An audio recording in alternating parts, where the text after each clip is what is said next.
بسم اللہ الرحمن الرحیم۔ شروع اللہ کے نام سے جو بڑا مہربان نہایت رحم کرنے والا ہے۔ عزیز طلباء طالبات، اس اردو آن لائن تدریس میں آپ تمام کا استقبال ہے۔ امید ہے آپ لوگ خیریت و عافیت سے ہوگے۔ آپ کی درسی کتاب کا سبق نمبر 22، جس کا عنوان ہے ابو ریحان بیرونی اور جس کے مصنف ہے مولوی عبدالحق، اس کا حصہ اول ہم پڑھ چکے ہیں۔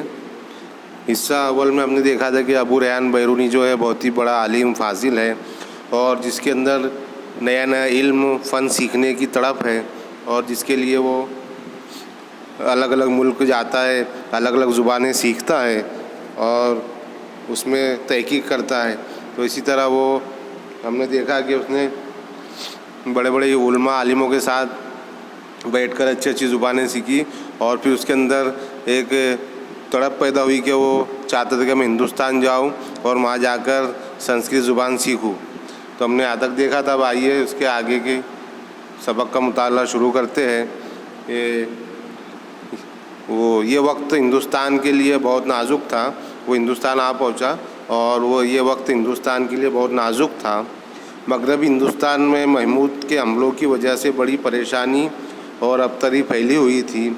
جنگ و جدل کے باعث اہل ہند کے دلوں میں محلہ آوروں اور ان کے تمام ہم قوم اور ہم مذہب لوگوں کی طرف سے معاندانہ جذبات کا ہونا قدرتی بات تھی۔ برہمن یوں بھی سکھانے میں بڑے وکیل ہوتے ہیں، تو پھر ایسے زمانے میں ایک غیر قوم اور غیر مذہب اور بالکل اجنبی شخص کو جو ان کی دشمن قوم کا تھا، وہ کیوں منہ لگانے لگے تھے اور کیوں کچھ سکھانے لگے تھے؟ مگر آفرین ہے بیرونی کی ہمت اور استقلال اور شوق کو کہ اس نے طرح طرح کی مصیبتیں اور تکلیفیں اٹھائی، مگر اس کی ہمت پست نہ ہوئی۔ سنسکرت نہایت مشکل اور کٹھن زبان ہے، اور بیرونی کے لیے وہ بالکل اجنبی اور غیر مانوس تھی، لیکن اس نے اس پر کامل عبور حاصل کیا، اور ایسے پرآشوب زمانے میں ہندوستان کے علوم سیکھ کر وہ کار نمایاں کیا جو علمی تاریخ میں اپنی نظیر رکھتا ہے۔ برہمن اس کی ذہانت اور علم و فضل کو دیکھ کر حیرت کرتے تھے، اور اسے ساگر یعنی علم کا سمندر کہتے تھے۔ تو جس وقت بیرونی ہندوستان آیا تو وہاں کے حالات بہت ہی نازک تھے۔ مغربی ہندوستان پر محمود غزنوی کے حملوں کی وجہ سے بڑی پریشانی اور بے حالی پھیلی ہوئی تھی، بدحالی۔ جنگ کا دور تھا، اور جنگ کی وجہ سے ہندوستان کے جو لوگوں کے دلوں میں محلہ آور اور ان کے تمام ہم قوم حملہ آور اور ان کے تمام ہم قوم اور ہم مذہب لوگوں کی طرف سے معاندانہ جذبات کا ہونا قدرتی بات تھی۔ معاندانہ یعنی اس کا مطلب ہوتا ہے کہ یہ انات سے بنا ہے، عداوت ہے نا۔ ظاہر سی بات ہے کہ اگر کوئی ایک مذہب کا انسان حملہ کرتا ہے تو وہ جن پر حملہ ہوتا ہے وہ لوگ اس مذہب کے لوگوں سے تھوڑا عداوت رکھتے ہیں، دشمنی رکھتے ہیں۔ تو بیرونی بھی مسلمان تھا، اور ہندوستان کے جو لوگ تھے برہمن، تو وہ لوگ تھوڑا عداوت رکھتے تھے۔ اور پھر اس وجہ سے اور مصنف کہہ رہے ہیں کہ برہمن جو ہے وہ سکھانے میں یوں بھی وکیل ہوتے ہیں، کنجوس ہوتے ہیں، وہ پوری طرح کسی کا مدد نہیں کرتے بولے تو۔ اور پھر یہ بیرونی جو تھا وہ غیر مذہب تھا، غیر قوم، غیر مذہب، دوسرے ملک کا اجنبی شخص، اور جو ان کا دشمن قوم کا تھا، تو اس کو کیوں منہ لگاتے اور اس کو کیوں کچھ سکھاتے؟ لیکن آفرین اور شاباش بیرونی کی ہمت اور اس کی ثابت قدمی اور اس کے شوق کو کہ اس نے طرح طرح کی مصیبتیں، تکلیفیں اٹھائی، مگر اس کی ہمت پست نہ ہوئی، اس کی ہمت کم نہیں ہوئی بلکہ اور بڑھتی گئی۔ اس نے سنسکرت زبان جو کہ بہت ہی مشکل اور کٹھن زبان ہے، اور بیرونی کے لیے وہ بالکل ہی اجنبی اور غیر مانوس تھی، اس سے اس کو واقفیت نہیں تھی، اور ویسے بھی جو سنسکرت زبان ہے بہت ہی مشکل ہے۔ اس نے اس پر کامل عبور یعنی مکمل عبور حاصل کیا، اور ایسے پرآشوب زمانے میں، پرآشوب کے معنی ہوتے فتنہ انگیز، ایسے فتنے کے دور میں اس نے ہندوستان کے علوم سیکھ کر وہ کار نمایاں کیا جو علمی تاریخ میں اپنی نظیر رکھتا ہے، اپنی مثال رکھتا ہے۔ اور برہمن اس کی ذہانت اور علم و فضل کو دیکھ کر بہت حیرت کرتے تھے اور اسے ساگر یعنی علم کا سمندر کہتے تھے۔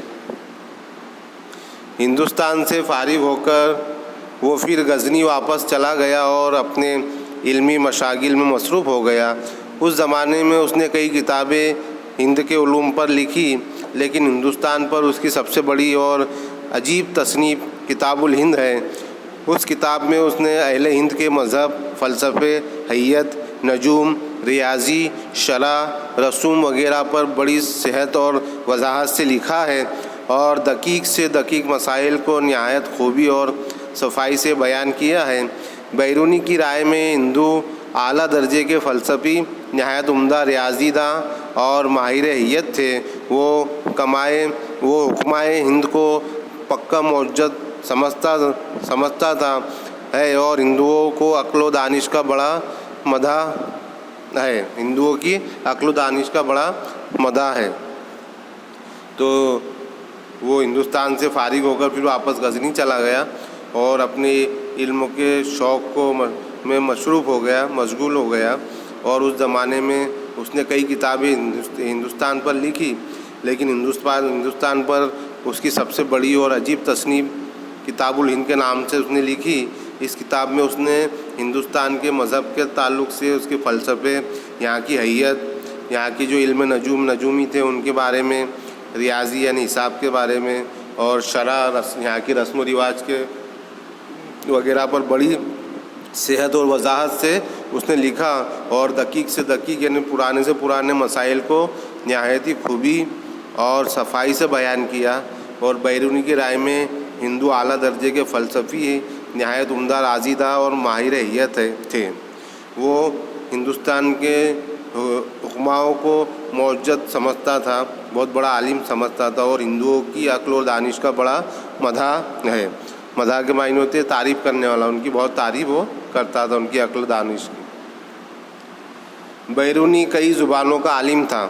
فارسی تو اس کی زبان ہی تھی، لیکن اس کے علاوہ عربی، عبرانی، سریانی، سنسکرت پر بھی اسے پوری قدرت حاصل تھی۔ زبانوں سے زیادہ وہ علوم جانتا تھا۔ کوئی علم ایسا نہ تھا جس میں اسے کامل دستگاہ نہ ہو۔ طبیعیات، منطق، ریاضی، حیت، علم عصر قدیمہ سے علم کیمیا، تاریخ، مذاہب، جغرافیہ، فلسفے وغیرہ کا بڑا فاضل تھا، لیکن خاص کر ریاضی، حیت اور جغرافیہ میں اسے تجرر حاصل تھا اور ان علوم میں اس نے وہ تحقیقاتیں اور اصلاح کی ہے کہ اس کا نام دنیا میں ہمیشہ روشن رہے گا۔ تو بیرونی کئی زبانوں کا عالم تھا۔ فارسی تو اس کی مادری زبان ہی تھی، لیکن اس کے علاوہ عربی، عبرانی کہتے ہیں جو یہودیوں کی زبان ہوتی ہے اس کو عبرانی زبان کہتے ہیں، اور سریانی یعنی شامی زبان جو شام ایک ملک کا نام ہے، وہاں بولی جاتی ہے۔ پھر سنسکرت جو ہندوستان میں بولی جاتی ہے، وہ یہ سب زبانوں پر بھی پوری قدرت اس نے حاصل کی تھی اور زبانوں سے زیادہ وہ علوم جانتا تھا۔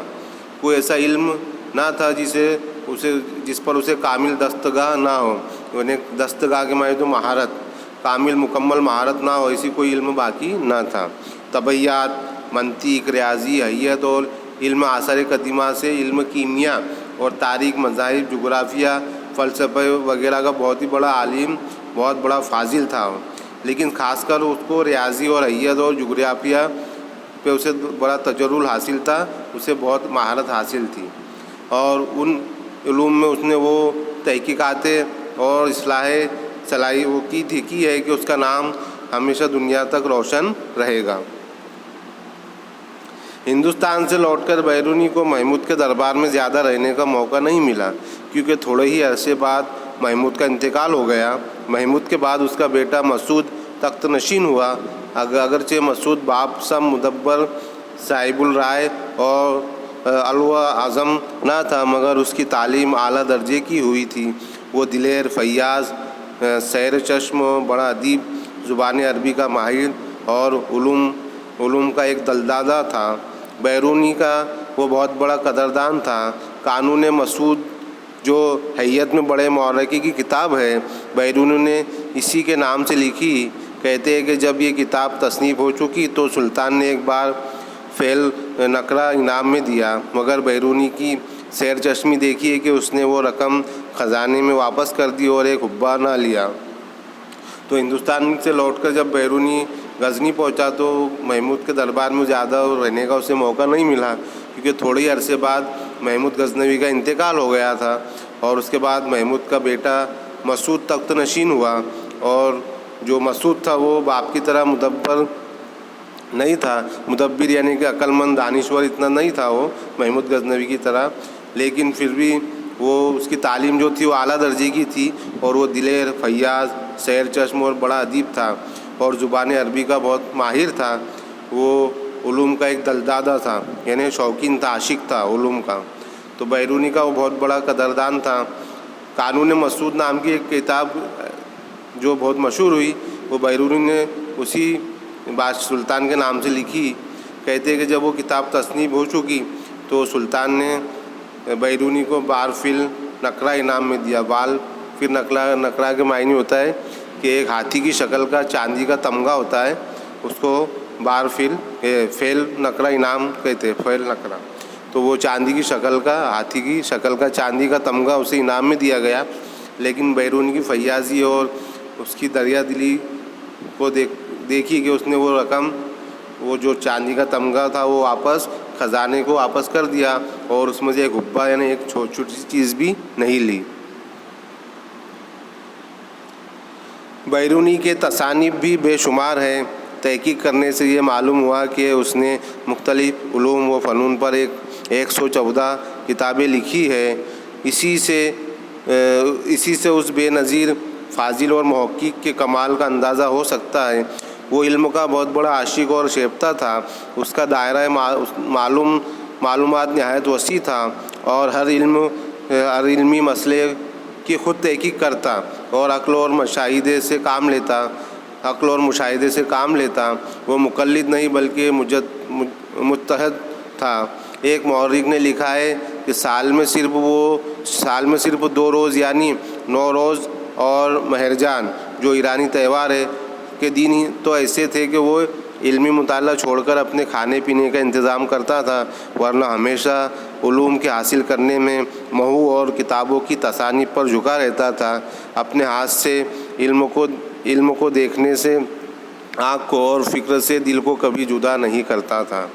تو بیرونی کی جو تصانیف، بے شمار تصانیفیں جو منظر عام پر آئی، اور اس کے تحقیق کرنے سے یہ معلوم ہوا کہ اس نے مختلف الگ الگ علوم اور فنون پر 114 کتابیں لکھی ہے۔ کتنی کتابیں؟ 114 کتابیں لکھی تھی، اور اسی سے اس بے نظیر عالم کی کوئی مثال نہیں ملتی۔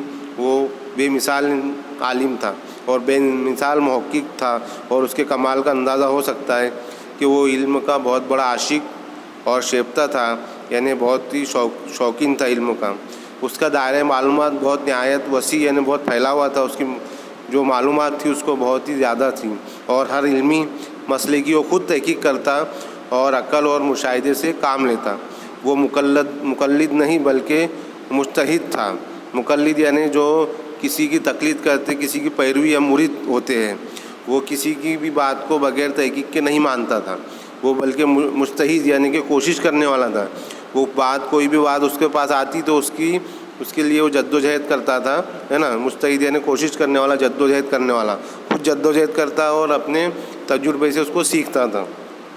ایک مورخ نے، ایک تاریخ لکھنے والے نے لکھا ہے کہ سال میں صرف وہ 2 روز یعنی کہ 2 جو ایرانی تہوار ہوتے ہیں، اس کا ایک تہوار کا نام ہے نوروز اور ایک کا نام ہے مہرجان، صرف یہ 2 دن ہی وہ مطالعہ چھوڑ کر اپنے کھانے پینے کا انتظام کرتا تھا، ورنہ ہمیشہ علوم کے حاصل کرنے میں مصروف رہتا اور کتابوں کی تصانیف پر جھکا رہتا، اور اپنے ہاتھ سے علم کو دیکھنے سے آنکھ کو اور فکر سے دل کو کبھی جدا نہیں کرتا تھا۔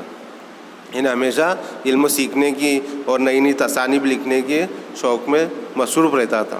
اس کی تصانیف سے ظاہر ہے کہ وہ ایک بے تعصب، سلاک آزاد مشرب اور حق پرست حکیم تھا۔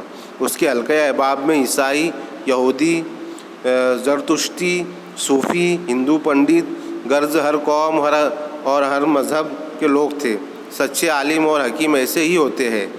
محنت شاقہ کی وجہ سے وہ آخری عمر میں بہت ضعیف ہو گیا تھا اور بیمار رہنے لگا تھا.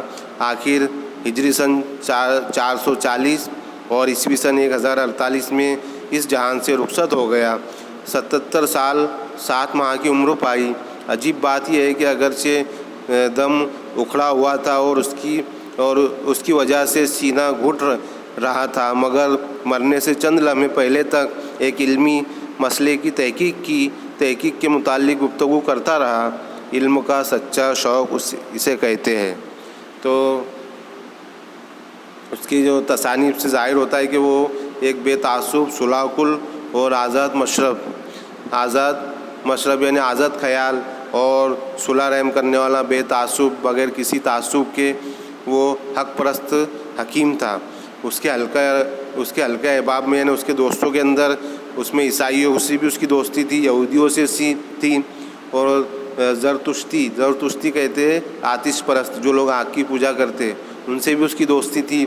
صوفیوں سے دوستی تھی، ہندو پنڈتوں سے دوستی تھی، غرض کہ ہر قوم اور ہر مذہب کے لوگوں سے اس کی دوستی تھی.